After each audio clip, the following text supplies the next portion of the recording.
The film opens with the body of a woman being carried down a river, immediately making us wonder what happened to her. But instead of giving any answers, the story quickly shifts and introduces a man named Rayburn, who catches two teenagers hunting on his land. The problem is that forest has now been turned into a protected nature reserve, so none of the animals living there are allowed to be hunted. Even though Rayburn owns a huge amount of land, he does not seem nearly as wealthy as we might expect. He drives an old beat-up car, and that morning, when the battery gives out again, he has no choice but to walk back home.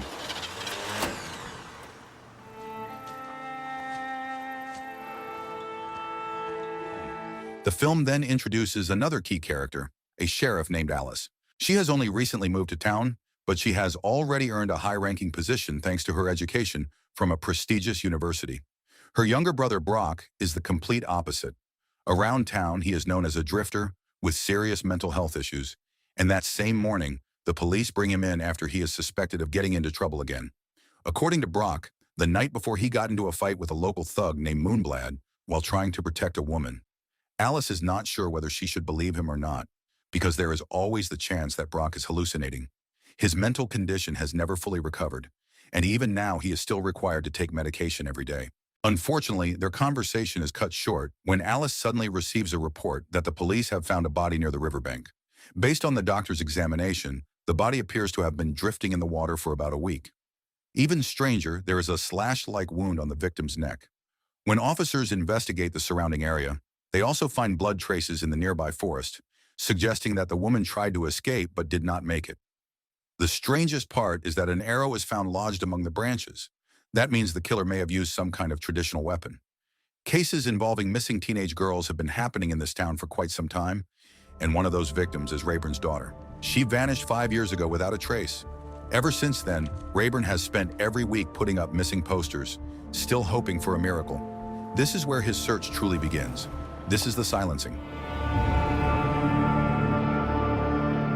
Not long after that, Rayburn gets an unexpected visit from his ex-wife, Debbie, who arrives with her new husband, Gus, a police officer we briefly saw earlier in the film. Debbie has come for one reason only. She wants Rayburn to finally accept that their daughter is gone. It has been 5 years with no real progress in the case, and she believes the girl is most likely dead. As her mother, Debbie wants to give her a proper funeral, but Rayburn refuses to accept that idea. His emotions explode, and he even accuses Debbie of moving on too easily just because she is about to have a new baby with her new husband. That night, Alice's team finally manages to remove the arrow from the tree. After taking a closer look, they realize it seems to have been custom-made by the killer. When the light hits it at a certain angle, initials can be seen near the tip. News of the body found by the river soon makes it onto television, and the moment Rayburn sees the report, he assumes it might be his daughter. He immediately rushes to the police station to learn more. At the same time, Alice visits Brock to check on his condition. Here, the film reveals that both of them lost their parents when they were still very young. Back then, Alice had no choice but to leave Brock in an orphanage while she continued her education. Not long after, Brock was adopted by a local farming couple, but instead of finding a safe home, he ended up with abusive foster parents who mistreated him badly. That trauma is what eventually left his mind so damaged. That same night, Brock tries to tell Alice a secret, something he clearly wants her to know so she can protect him later on. It builds curiosity about what he is about to reveal, but before he can say anything important, their conversation is suddenly interrupted. Rayburn shows up and insists that Alice take him to the autopsy room. Once there, Rayburn feels relieved when he realizes the body is not his daughter. But at the same time, he is frustrated because it brings him no closer to finding Gwen. As a new sheriff, Alice becomes even more curious about what really happened 5 years ago, and the forensic doctor begins to share a few details with her. Feeling sympathy for Rayburn, Alice approaches him and promises that she will find his daughter. Instead of being comforted, Rayburn dismisses her words as empty promises. In his view, there is a harsh reality behind missing person cases. According to police data, they only have 48 hours to find a kidnapping victim. After that, the chances drop drastically, and victims are often killed or sold into the black market. Out of desperation, Rayburn almost signs the official death certificate for his daughter. But just as he is about to give up, his dog starts barking nonstop at one of the monitors. When he checks the footage, he sees an unknown man entering the protected area without permission. Even stranger, the man deliberately destroys one of the cameras. Furious, Rayburn immediately heads out to confront him. He searches the area but cannot find the intruder, until suddenly he is attacked out of nowhere. The arrows come from directions he cannot track because the attacker's clothing blends perfectly with the environment. Badly injured, Rayburn tries to escape, but his luck gets worse when his car suddenly breaks down. With no other option, he continues on foot, and during his escape, he stumbles upon the attacker's vehicle. Before leaving, he secretly marks it. Eventually, Rayburn makes it back home and treats his wounds on his own. The arrow did not go too deep, so he manages with a few stitches. After that, he checks the CCTV footage again, trying to figure out who the man is and why he entered the area. That is when he notices something shocking. The same man is chasing a young girl. Without hesitation, Rayburn heads back out. This time he brings proper equipment and follows the girl's trail using blood marks. But once again, the attacker appears unexpectedly. This time, Rayburn is more prepared. Learning from the earlier encounter, he comes up with a plan.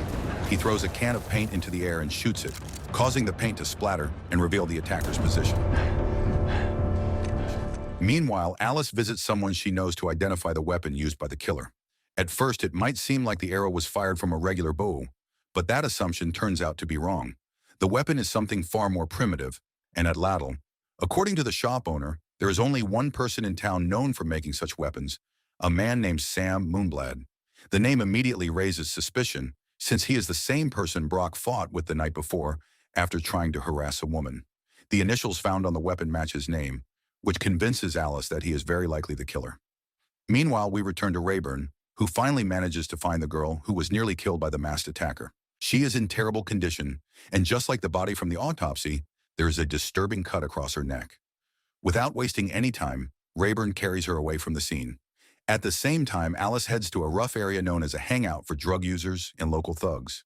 The people there immediately give her hostile looks, and things grow even more tense when she brings up Moonblad's name. It is clear they are trying to hide something.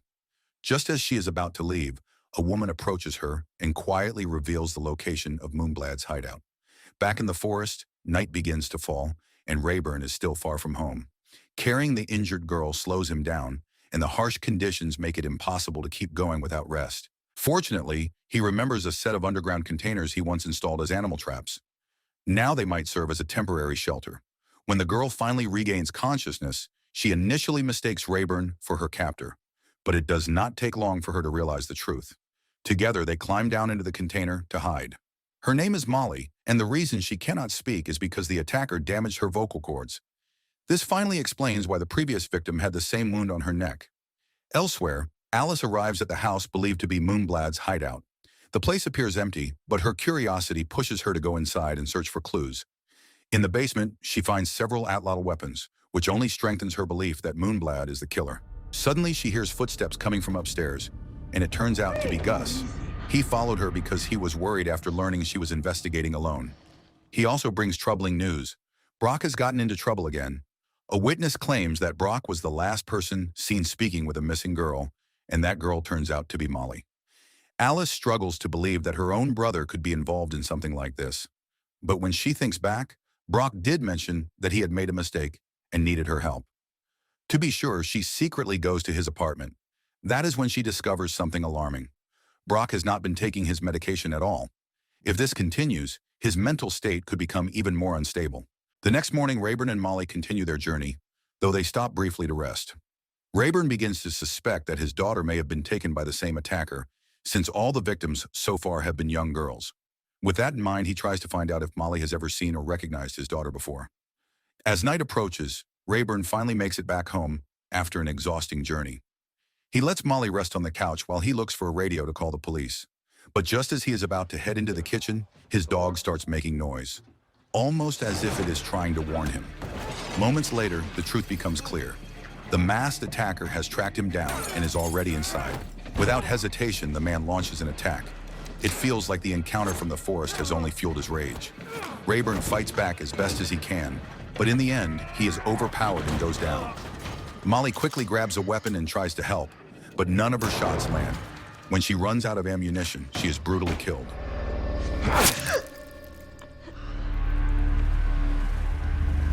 Earlier, during Rayburn's fight in the forest, a nearby resident had heard gunshots and reported it to the police. That is why Alice arrives at Rayburn's house that same night, trying to figure out what is going on. When she gets there, She is shocked to find Molly barely alive. The situation leads her to jump to the wrong conclusion, believing that Rayburn is the one responsible. But the moment she sees the real attacker, she realizes what is actually happening. Just as she moves to make an arrest, the masked man suddenly snaps his fingers, a habit that immediately reminds her of Brock. That small detail makes her believe the person behind the mask is her own brother. Before she can react properly, Alice suddenly pulls the trigger. Even with everything pointing toward Brock, Alice still refuses to accept it. She goes as far as trying to shift the blame onto Rayburn. Despite being badly wounded, Rayburn manages to escape to the back shed. There, he quietly sets up a bear trap on the floor, and Alice ends up stepping right into it. After calling for an ambulance for Molly over the radio, Rayburn takes a police car and flees to his ex-wife's house. Seeing how serious his condition is, Gus suggests taking him to the hospital immediately, but Rayburn refuses, convinced that Alice has already turned everyone against him. To keep him hidden, Gus brings him to a rough area in town and asks the forensic doctor for help treating the gunshot wound in his abdomen. Not long after, Brock suddenly shows up. The moment Gus sees him, he tries to make an arrest, since Rayburn believes Brock is the attacker. But when cornered, Brock panics and accidentally stumbles into the caravan where Rayburn is being treated. In desperation, he takes the doctor hostage. Thankfully, the situation is brought under control before things spiral any further. Alice once again tries to use her authority to protect her brother, but this time Gus steps in to stop her. The tension reaches a breaking point when Brock finally admits that he was involved in a kidnapping. He reveals that the victim is being held in an abandoned building. However, when the location is searched, the truth takes an unexpected turn. The person being held captive is not a young girl like the previous victims, but Sam Moonblad himself, the man Alice had been hunting all along. This discovery completely changes the direction of the investigation. While Brock is clearly guilty of a crime, he has no connection to the string of murders committed by the real psychopath. In the end, Brock apologizes to his sister, explaining that he only did it because Moonblad had tried to assault his girlfriend. On the other side, Rayburn's surgery goes well, and his condition slowly starts to improve. Once he returns home, he begins cleaning up the aftermath of the attack. But one question keeps bothering him. If it was not Brock, then who was the one who tried to kill Molly? A few days later, Gus meets with Alice and tells her that Rayburn has suddenly changed his statement. He now claims that someone else shot him, which means the case involving him will no longer be handed over to the FBI. Wanting to get to the truth, they decide to interrogate Sam Moonblad. After all, he is the only person in town known for dealing with atlatl weapons.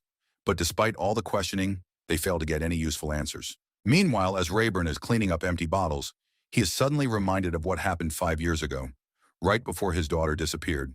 Back then, he had stopped at a convenience store to buy alcohol. His drinking problem had been going on for a long time. Gwen had grown tired of it and even threatened to walk home if he insisted on buying more alcohol. At the time, Rayburn thought it was just an empty threat, but that was the last time he ever saw her. Not long after, one afternoon, as Rayburn is heading home after paying off a debt at a bar, he notices a passing car that looks very familiar. It resembles the same vehicle he saw in the forest during his encounter with the attacker. He immediately follows it, hoping to confirm his suspicion by finding the mark he had secretly left on the back of the car. Refusing to give up, Rayburn keeps scanning the roads, watching for any similar vehicles.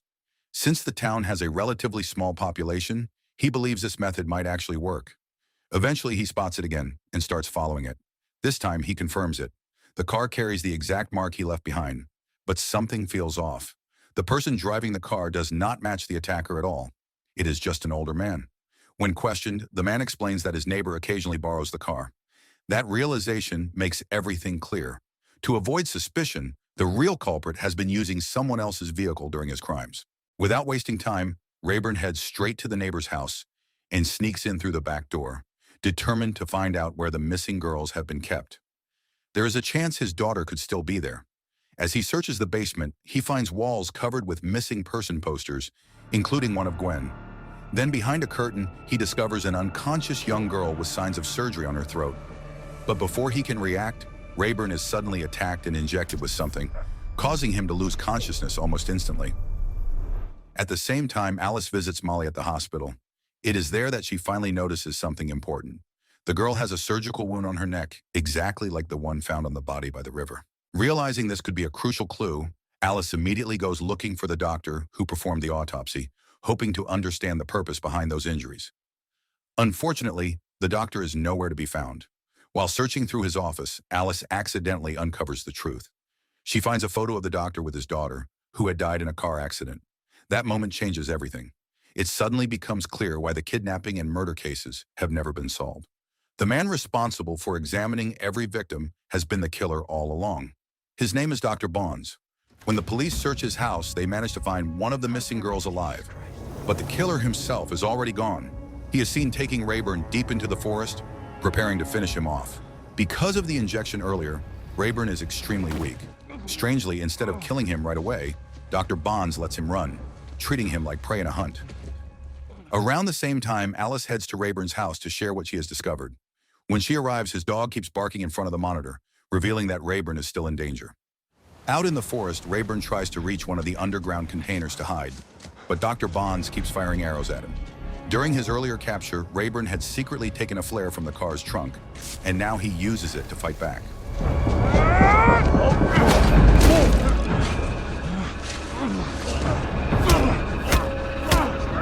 As the confrontation unfolds, the reason behind everything is finally revealed. Dr. Bonds is driven by grief and anger after losing his daughter in a drunk driving incident. In his mind, he is punishing people who remind him of the man responsible. To him, someone like Rayburn deserves to suffer the same loss and pain. Hearing this only fuels Rayburn's anger even more. He becomes determined to end it, planning to kill Dr. Bonds by throwing him into a trap. Alice manages to catch up and tries to stop him, but she is powerless to intervene. Rayburn threatens to expose her actions from earlier if she gets involved. In the end, his revenge is fulfilled. He throws Dr. Bonds into the trap and kills him. For Rayburn, the relief is not just about defeating the killer. It is also about finally accepting that his daughter is gone and at peace. The story closes with a solemn funeral. From that moment on, Rayburn makes a promise to leave his alcohol addiction behind. He chooses to honor his daughter's memory by starting a new chapter in his life. And with that, the film comes to an end. So the moral of the story is never trust a doctor in a thriller, always check your CCTV, and maybe just quit drinking before someone turns your life into a full hunting season.